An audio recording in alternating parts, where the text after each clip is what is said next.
ನಮಸ್ತೆ ಶಾರದಾ ದೇವಿ ಕಾಶ್ಮೀರಪುರವಾಸಿನಿ ತ್ವಾಮಹಂ ಪ್ರಾರ್ಥಯೇ ನಿತ್ಯಂ ವಿದ್ಯಾಂ ಬುದ್ಧಿಂ ಚ ದೇಹಿ ಮೇ ಯಯಾ ವಿನಾ ಜಗತ್ಸರ್ವಂ ಶಶ್ವಜ್ಜೀವನ್ಮೃತಂ ಭವೇತ್ ಜ್ಞಾನಾದಿದೇವಿಯಾ ತಸ್ಮೈ ಸರಸ್ವತ್ಯೈ ನಮೋ ನಮಃ. ಹರಿ ಓಂ. ನಾವಿವತ್ತೆಲ್ಲರೂ ಕೂಡಿ ವಸಂತ ಪಂಚಮಿಯ ನಿಮಿತ್ತದಿಂದಾಗಿ ಆ ದೇವಿ ಜಗನ್ಮಾತೆಯ ಸರಸ್ವತಿಯ ಪೂಜೆಯನ್ನು ಮಾಡ್ತಾ ಇದ್ದೇವೆ. ಹೀಗಾಗಿ ಸರಸ್ವತಿಯ ಸ್ತುತಿಯನ್ನು ನಾವು ಮಾಡೋಣ್ರಿ. ಆದರೂ ಸಹಿತ ನಮ್ಮ ಜೀವನದೊಳಗ್ರಿ ಒಂದು ರೀತಿಲಿಂದ ಎಲ್ಲರಿಗೂ ದುಃಖ ಅದ ರೀ. ರೋಗಗಳಿಂದ, ಮಾನಸಿಕ ರೋಗಗಳಿಂದ ಅಥವಾ ಜೀವನದ ಅನೇಕ ಘಟನೆಗಳಿಂದ, ಆ ಆಘಾತಗಳಿಂದ ನಾವೆಲ್ಲರೂ ಜರ್ಜರಿತರಾಗ್ತಾ ಬಂದಿದ್ದೇವೆ. ನಮ್ಮ ಜೀವನದಲ್ಲಿ ಬಗೆ ಬಗೆಯ ಕಾರಣಗಳಿಂದ ನಾವು ಭಯಗೊಳ್ತಾನೇ ಇದ್ದೇವೆ. ಯಾರು ಮುಂದೆ ಹೇಳಿದ್ರು ಏನೂ ಇಲ್ಲ ರೀ, ಯಾರಿಗೂ ಯಾರೂ ಇಲ್ಲ. ಆದರೆ ನಾವು ಎಷ್ಟೇ ಪ್ರಯತ್ನ ಮಾಡಿದರೂ ಸಹಿತ ನಮ್ಮ ಯಶಸ್ಸು ದೂರಿನ ಮಾತಾಗ್ಬಿಟ್ಟಿದೆ. ಆಗ ನಾವೇನು ಮಾಡ್ತೇವಪ್ಪ ಅಂತ ಹೇಳಿದರೆ, ಆ ದೇವಿಯ ಕೃಪಾ ಆಶೀರ್ವಾದದ ಪಡೆಯುವುದರಿಂದ ನಮಗೆ ದುರ್ಗಮವಾಗಿರುವಂತಹ ದುರಿತಗಳೆಲ್ಲ ದೂರವಾಗ್ತಾವಂತೇಳಿನೇ ನಾವು ಪರಮಾತ್ಮ ಸ್ವರೂಪಳಾದ, ತಾಯಿ ಸ್ವರೂಪಳಾದ ದೇವಿಯನ್ನು ಆರಾಧನೆಯನ್ನು ಮಾಡುತ್ತಲೇ ಬಂದಿದ್ದೇವೆ ರೀ. ನಿಜವಾಗಿಯೂ ನೋಡಿದ್ದೇ ಆದರೆ ಪರಬ್ರಹ್ಮ ಸ್ವರೂಪ ಒಂದೇ ಆಗಿದೆ ರೀ. ಸ ಏಕಃ ನ ದ್ವಿತೀಯೋಸ್ತಿ ಕಶ್ಚಿತ್. ಆದರೂ ಸಹಿತ ಬ್ರಹ್ಮ ವಿಷ್ಣು ಮಹೇಶ್ವರ ಅಂತೇವೆ, ವಾಣಿ ಲಕ್ಷ್ಮಿ ಪಾರ್ವತಿ ಅಂತೇವೆ. ಪಾರ್ವತಿಯನ್ನು ಹೊಗಳುವಾಗ ಅವಳೇ ಶ್ರೇಷ್ಠ ಅಂತೇವೆ. ಆದರೂ ಸಹಿತ ನಮ್ಮ ಭಾರತೀಯ ಸಂಸ್ಕೃತಿಯೊಳಗೆ ನಾವೆಲ್ಲ ಪಂಚಾಯತನ ಪೂಜೆ ಮಾಡುವಂಥವರು. ಅದರಲ್ಲಿ ಹೇಳ್ತಾರೆ ಶಾಕ್ತ ಅಲ್ಲ ರೀ, ಸ್ಮಾರ್ತ ವೈಷ್ಣವ ಅಂದರೆ ಶಿವ ವಿಷ್ಣು, ಶಾಕ್ತ ಅಂತ ಹೇಳಿದ್ರೆ ಶಕ್ತಿದೇವಿ, ಗಾಣಪತಿ ಅಂದರೆ ಗಣಪತಿ, ಸೌರ್ಯ ರೀ. ಈ 5 ದೇವತೆಯನ್ನು ಪೂಜಿಸುತ್ತೇವೆ. ಅದರಲ್ಲಿ ಶಕ್ತಿಯ ಆರಾಧನೆ ಅಂತ ಹೇಳಿದರೆ ಅದು ಸ್ತ್ರೀ ಸ್ವರೂಪದಲ್ಲಿ ಆರಾಧನೆ ಮಾಡ್ತೇವೆ ರೀ ನಾವು. ಆದರೂ ಸಹಿತ ನಮ್ಮೆಲ್ಲರ ಒಂದು ಸೌಲಭ್ಯಕ್ಕಾಗಿಯೋ ಏನೋ ಗೊತ್ತಿಲ್ಲ, ನಮಗೆ ಆ ಸಚ್ಚಿತ್ ಆನಂದ ಸ್ವರೂಪದ ಪರಬ್ರಹ್ಮನೇ ಜಗನ್ಮಾತಾ ಅಥವಾ ಶಿವ, ಸ ಬ್ರಹ್ಮ ಸ ಶಿವ ಸ ಹರಿಸೇಂದ್ರ ಸೋಕ್ಷ ಪರಮ ಸ್ವರಾಟ್ ಅಂತ ಹೇಳ್ತಾರಲ್ಲ, ಅದರಂತೆಯೇ ಇಲ್ಲೇನೂ ಕೂಡ ವಾಣಿ ಲಕ್ಷ್ಮಿ ಪಾರ್ವತಿ ಅಂಥೇಳಿ ನಾವು ಅವರನ್ನು ಪೂಜಿಸ್ತೇವೆ ರೀ. ಹೇಗೆ ಅಂತ ಹೇಳಿದರೆ, ಪರಬ್ರಹ್ಮ ಸ್ವರೂಪಕ್ಕೂ ಮತ್ತು ಈ ಸಗುಣೋಪಾಸನೆಗೆ ಭೇದ ಇಲ್ಲ ರೀ. ಹೇಗೆ ಉದಾಹರಣೆ ಕೊಡಬೇಕಪ್ಪ ಅಂತ ಹೇಳಿದರೆ, ಅಗ್ನಿಗೂ ಮತ್ತು ಅದರ ಸುಡುವ ಶಕ್ತಿಗೂ ಭೇದ ಹೇಗೆ ಇಲ್ಲವೋ ಹಾಗೆ ಆ ಶಕ್ತಿಯನ್ನು ಮತ್ತು ಆ ಬೆಂಕಿಯನ್ನು ಎರಡನ್ನು ನಾವು ಹೇಗೆ ಬೇರ್ಪಡಿಸಲಿಕ್ಕೆ ಸಾಧ್ಯ ಇಲ್ಲವೋ ಹಾಗೆ ಈ ಪರಮಾತ್ಮನ ಆರಾಧನೆಯೂ ಕೂಡ ಹಾಗೆಯೇ ಆಗಿದೆ ರೀ. ಒಬ್ಬಳೇ ತಾಯಿ ಇದ್ದಾಳೆ, ಒಬ್ಬ ಹೆಣ್ಣು ಮಗಳಿದ್ದಾಳೆ. ಅವಳ ಎದುರುಗಡೆ ಅವರ ತಂದೆ ತಾಯಿ ಬಂದರೆ ಅವಳು ಮಗಳಾಗ್ತಾಳೆ, ಅವಳ ಪತಿ ಬಂದರೆ ಅವಳು ಪತ್ನಿ ಆಗ್ತಾಳೆ, ಅವಳ ಎದುರುಗಡೆ ಅವಳ ಮಕ್ಕಳು ಬಂದರೆ ಅವಳ ತಾಯಿ ಆಗ್ತಾಳೆ, ಅವಳ ಯಾರ್ಯಾರೋ ನಾದ್ನಿ ಬಂದರೆ ಅತ್ತಿಗೆ ಆಗ್ತಾಳೆ, ಅತ್ತಿಗೆ ಬಂದರೆ ನಾದ್ನಿ ಆಗ್ತಾಳೆ. ಆದರೆ ತಾಯಿನ ಬೇರೆ, ಮಗಳನ್ನ ಬೇರೆ, ಮಾತು ಶಬ್ದ ಬೇರೆ ಬೇರೆ ಆಗಬಹುದು. ಆದರೆ ಆ ವ್ಯಕ್ತಿ ಹೇಗೆ ಒಬ್ಬರೇ ಇರುತ್ತಾರೋ ಹಾಗೆಯೇ ಈ ದೇವಾನುದೇವತೆಗಳ ಹೆಸರು ಬೇರೆ ಬೇರೆ ಆದರೂ ಸಹಿತ ಕಾರ್ಯದಿಂದಾಗಿ ಅವರಿಗೆ ಬೇರೆ ಬೇರೆ ಅಂತ ನಾವು ನೋಡ್ತೇವೆ ರೀ. ಹೀಗಾಗಿ ಇವತ್ತಿನ ದಿನ ಅಂತ ಹೇಳಿದರೆ ನಾವೆಲ್ಲರೂ ವಸಂತ ಪಂಚಮಿ ಅಂತ ಹೇಳ್ತಾರೆ. ಇವತ್ತಿನ ದಿನ ನಾವೆಲ್ಲರೂ ಕೂಡ ಆ ಸರಸ್ವತಿ ದೇವಿಯನ್ನು ಆರಾಧನೆ ಮಾಡ್ತೇವೆ ರೀ. ಇದಕ್ಕೆ ವಸಂತ ಮಾಸದ ಪ್ರಾರಂಭದಲ್ಲಿನೇ ಅವಳು ಪ್ರಕಟಳಾಗಿದ್ದಾಳೆ ಅಂತ ಹೇಳ್ತಾರೆ. ಹೇಗೆ ಅಂತ ಹೇಳಿದರೆ, ಆ ಸರಸ್ವತಿ ಎಲ್ಲಕ್ಕಿಂತ ಶ್ರೇಷ್ಠ ದೇವತೆ ಅಂಥೇಳಿನೇ ಈಗ ಅವಳದೇ ಆರಾಧನೆ ಹೆಚ್ಚಾಗಿದೆ ರೀ. ಎದಕ್ಕಂತ ಹೇಳಿದರೆ ಜಗತ್ತಿನಲ್ಲಿ ಎಲ್ಲಕ್ಕಿಂತ ಹೆಚ್ಚಿನ ದೇವಾಲಯಗಳು ಎಲ್ಲಿದ್ದಾವೆ, ಯಾರದ್ದು ಇದ್ದಾವೆ ಅಂತ ಹೇಳಿದರೆ ನಾವು ಹನುಮಂತ ಅಂತೇವ್ರಿ. ಇಲ್ಲ, ಹನುಮಂತಂತಲ್ಲ ರೀ.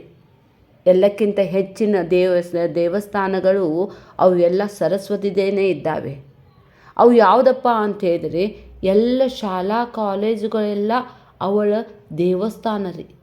ಅದಕ್ಕಾಗಿ ಆ ದೇವಿ ಸರಸ್ವತಿ ಈಗ ಎಷ್ಟು ಎಲ್ಲರಿಗೂ ಬೇಕಾಗಿದ್ದವಳಾಗಿದ್ದಾಳ್ರಿ. ತಂದೆ ತಾಯಿಗಳು ತಮ್ಮ ಹೊಟ್ಟೆ ಬಟ್ಟೆ ಕಟ್ಟಿನಾದರೂ ಸಹಿತ ತಮ್ಮ ಮಕ್ಕಳಿಗೆ ವಿದ್ಯೆಯನ್ನು ಕಲಿಸ್ತಾ ಇದ್ದಾರೆ.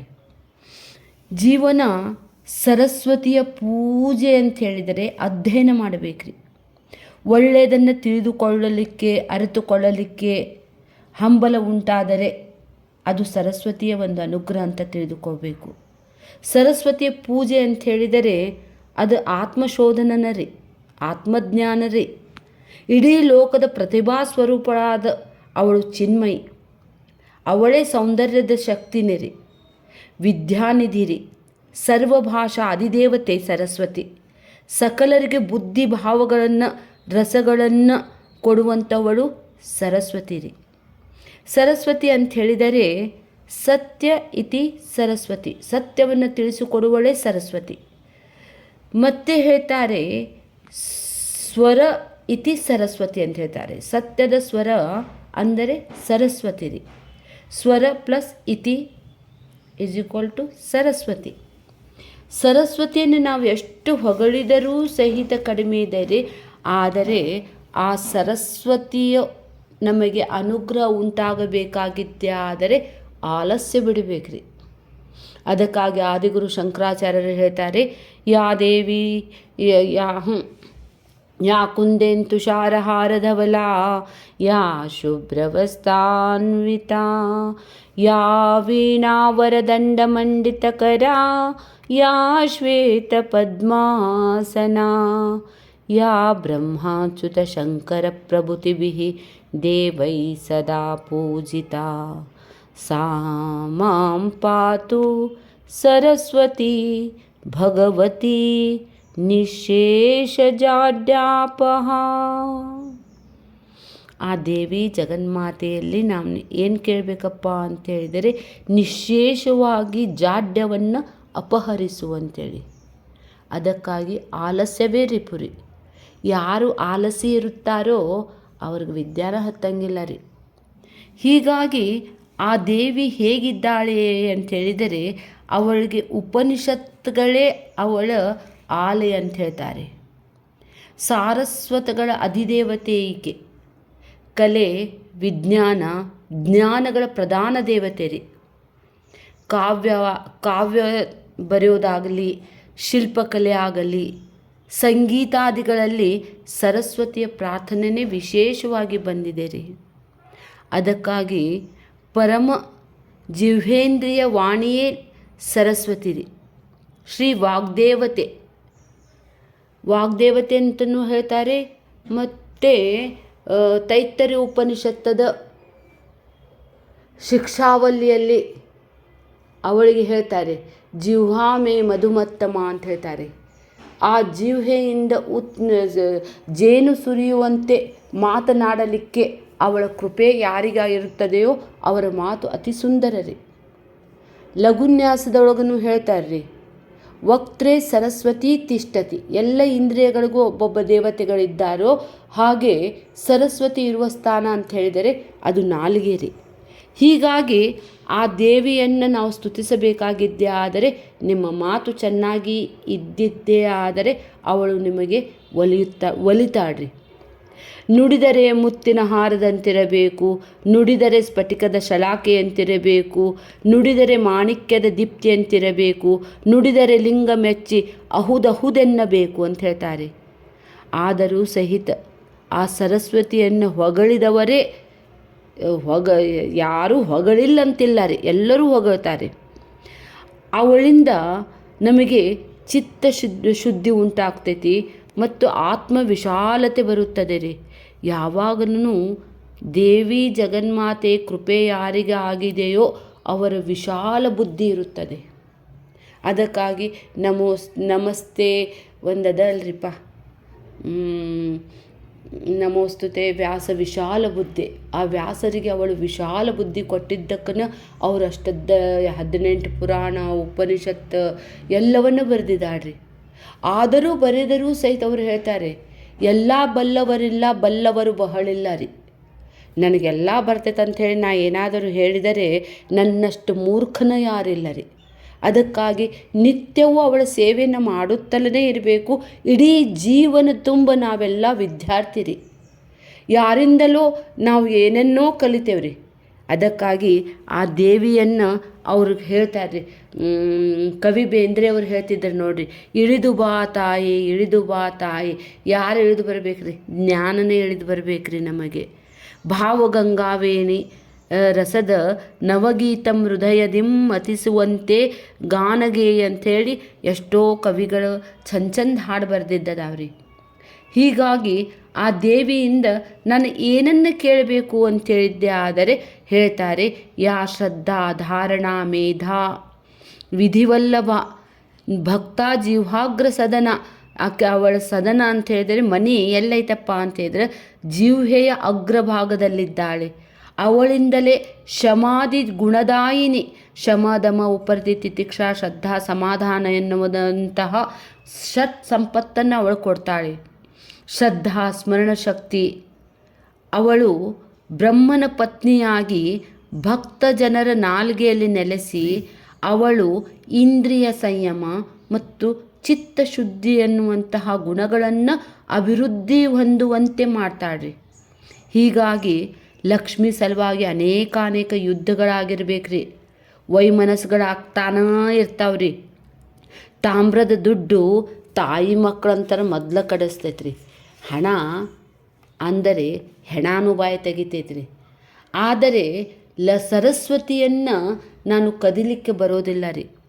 ಅದು ಅವಳ ಸಲುವಾಗಿ ಎಲ್ಲೂ ಯುದ್ಧ ಆಗಿಲ್ಲ, ಜಗಳಗಳಾಗಿಲ್ಲ. ಅವಳು ಎಷ್ಟು ಶ್ರೇಷ್ಠ ಇದ್ದಾಳೆ ಅಂತ ಹೇಳಿದರೆ ಒಂದು ಸಲ ಬಂದ್ರಕ್ಕಿ ಮರಳಿ ಸಹಿತ ಹೋಗೋದಿಲ್ಲ ರೀ. ಅದಕ್ಕಾಗಿ ನಾನು ಭಾಳ ಹೇಳ್ತಾ ಇದ್ದೇನೆ. ಆದರೂ ಸ್ವಲ್ಪ ಲಕ್ಷ ಕೊಟ್ಟು ನೋಡ್ರಿ ಇಲ್ಲೇ ನನಗೆ ಹೇಗೆ ಅಂತ ಹೇಳಿದರೆ, ಸರಸ್ವತಿ ಕುಳಿತಿದ್ದಾಳೆ ಎಲ್ಲಪ್ಪ ಕಲ್ಲಿನ ಮೇಲೆ ಕುಂತಾಳ. ಅದು ಸಹಿತ ಒಂದು ಸಲ ಬಂದ ವಿದ್ಯೆ ಮರಳಿ ಹೋಗೋದನ್ನೇ ಇಲ್ಲ ರೀ. ಅದು ಗಟ್ಟಿಯಾಗಿ ಕಲ್ಲಿನ ಮೇಲೆ ಕೂತ ಹಾಗೆ ಅವಳ 4 ಕೈಗಳಿದ್ದಾವಲ್ಲ, 2 ಕೈಗಳಿಂದ ಅವಳು ವೀಣೆಯನ್ನು ಬಾರಿಸ್ತಾ ಇದ್ದಾಳೆ. ಒಂದು ಕೈಯಲ್ಲಿ ಜಪಮಾಲ ಹಿಡಿದಿದ್ದಾಳೆ, ಇನ್ನೊಂದು ಕೈಯಲ್ಲಿ ಪುಸ್ತಕಧಾರಿಣಿ, ಪುಸ್ತಕವನ್ನು ಹಿಡಿದಿದ್ದಾಳೆ. ಅದಕ್ಕಾಗಿ ಯಾರು ನಿತ್ಯವೂ ಕೂಡ ಒಂದು ಪುಸ್ತಕವನ್ನು ಓದುತ್ತಾರೋ ಬರೆಯುತ್ತಾರೋ ಅವಳಲ್ಲಿ ಅವಳು ಸದಾಕಾಲ ಇರುತ್ತಾಳೆ. ಇದು ಎಲ್ಲರಿಗೂ ಬೇಕಾಗಿರುವಂತಹ ಒಂದು ಉಪಯುಕ್ತವಾಗಿರುವಂತಹ ಮಾಹಿತಿ ಅಂತಾರೆ ತಿಳ್ಕೋರಿ, ಅಥವಾ ನನಗೆ ತಿಳಿದಿದ್ದನ್ನು ನಿಮಗೆ ತಿಳಿಸ್ತಾ ಇದ್ದೇನೆ ರೀ. ಹೀಗಾಗಿ ಕೆಲವು ಮಂದಿ ಎಲ್ಲ ಈಗ ಮಕ್ಕಳು ನಮಗಿಂತ ಜಾಣರು ಭಾಳ ಮಂದಿ ಇದ್ದಾರಲ್ರಿ. ಏನೇನೋ ಒಂದು ಪಾರಂಪರಿಕವಾಗಿ ಈಗ ನಮಗೆ ವಯಸ್ಸಾಗ್ತಾ ಬಂದಿದೆಯಲ್ಲ, ನಾವು ಇಷ್ಟು ದಿನ ಏನು ಹೇಳ್ತಿರ್ತೇವಲ್ಲ ಅದನ್ನು ಬಾಯಲ್ಲಿ ಬರ್ತೈತ್ರಿ. ತಿಳಿದೋ ತಿಳಿಯಲಾರದೋ ಬಂದುಬಿಡ್ತೈತ್ರಿ. ಆದರೂ ಸಹಿತ ರೂಢಿಗತ ಸಂಗತಿ ಇರ್ತಾವಲ್ಲ, ನಮ್ಮ ಶಬ್ದಗಳು ಎಷ್ಟೋ ತಪ್ಪಾಗ್ತಾ ಇರಬಹುದು, ಅಥವಾ ನಮ್ಮ ವಿಚಾರಗಳು ಈಗಿನ ಜನ್ರೇಷನ್ಗೆ ಹೊಂದುತ್ತಾ ಇಲ್ಲದೇ ಇರಬಹುದು. ಆದರೂ ಸಹಿತ ನಿತ್ಯ ಪ್ರಾರ್ಥನೆಯಲ್ಲಿ ಆ ಸರಸ್ವತಿಗೆ ಹೇಳಬೇಕು, ದೇವಿ ಜಗನ್ಮಾತ ನನ್ನಿಂದ ತಪ್ಪು ಆಗಲಾರದಂತಹ ಮಾತುಗಳನ್ನು ನುಡಿಸುವಂತಾಗಲಿ ಅಂತ ಹೇಳ್ತಾ ನನ್ನ 4 ಮಾತುಗಳಿಗೆ ನಾನು ಪೂರ್ಣ ವಿರಾಮ ಕೊಡ್ತೇನೆ ರೀ. ಹರಿ ಓಂ. ವಿಜಯಾಬದ್ಧಿಯ ನಮಸ್ಕಾರಗಳು.